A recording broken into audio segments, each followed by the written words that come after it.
किसान साथियों नमस्कार। एक नई वीडियो में आपका फिर से स्वागत है। तो किसान भाइयों आज हम बात करेंगे कि गेहूं की पैदावार को कैसे बढ़ाएं।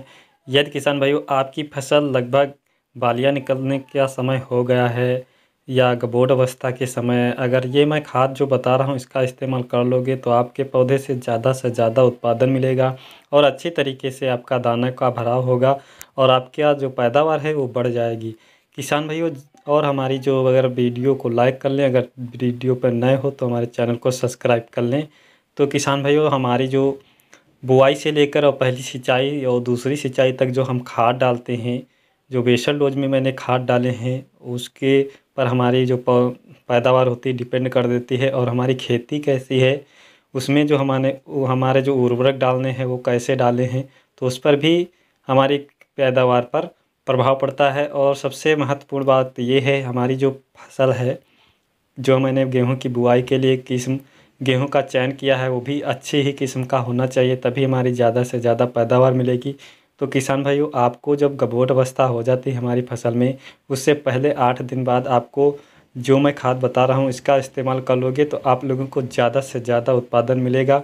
और किसान भाइयों साथ में आपकी जो रुकी हुई खाद जो मैं आपने बेसल डोज में पहली सिंचाई में और दूसरी सिंचाई में यूरिया का इस्तेमाल करते हैं और केवल आप यूरिया का इस्तेमाल से ही आपको ज़्यादा उत्पादन नहीं गेहूं से मिलेगा, उसके साथ में और अन्य खादें आपको डालनी पड़ेंगी। यदि आपने नाइट्रोजन का यूरिया का इस्तेमाल किया है पहली दूसरी में तो आपको जो ये मैं खाद बता रहा हूँ मात्र इसी को आपको डालना है, वो भी गबोड़ अवस्था जब या आपकी खेत से 1-2 बालियाँ निकल रही हों उस समय भी आप डाल सकते हैं, नहीं तो 8 दिन पहले ही आपको इस खाद का इस्तेमाल करना है। तो किसान भाइयों आपको डालना है जब गबोट अवस्था आपकी फसल में हो तो डाल देना चाहिए वहाँ पर सल्फर। किसान भाइयों सल्फर डालने का जो महत्वपूर्ण होती है बात, जिस समय आपके फसल में ये खाद जो हमारा फंगीसाइड का भी कार्य करता है और आपके जो पहले से पड़े हुए पोषक तत्व हैं वो धीरे धीरे काम करना बंद कर दिया है। अगर आपने सल्फर का इस्तेमाल किया है तो आपका जो फिर से आपके पौधों को पोषक तत्व मिलना शुरू हो जाएगा, जिससे कि आपके पौधे में ज़्यादा तेज़ी से विकास होगा।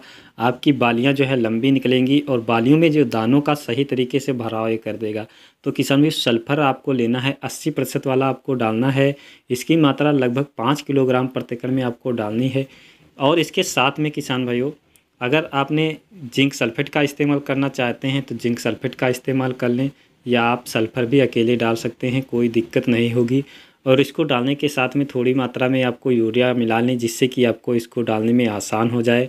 तो किसान भाइयों ये बहुत ही जिससे कि आपको डालने के इसके फ़ायदे जो होते हैं, आपकी जो फ्लैग लिफ्ट की जो पत्तियाँ निकलती हैं उसको सही तरीके से प्रकाश संश्लेषण में कार्य पहुँचाएगा। आपकी बालियाँ लंबी होंगी और पैदावार ग्रोथ में तेज़ी से विकास करेगा, जिससे कि आपका पैदावार उत्पादन बढ़ जाएगा। तो उम्मीद है किसान भाइयों आप अगर गबोड़ अवस्था में इस खाद का इस्तेमाल कर लिया तो आपको ज़्यादा से ज़्यादा पैदावार ज़रूर मिलेगी। और किसान भाइयों उम्मीद है हमारी वीडियो पसंद आई होगी तो चैनल को लाइक और सब्सक्राइब शेयर ज़रूर कर दें।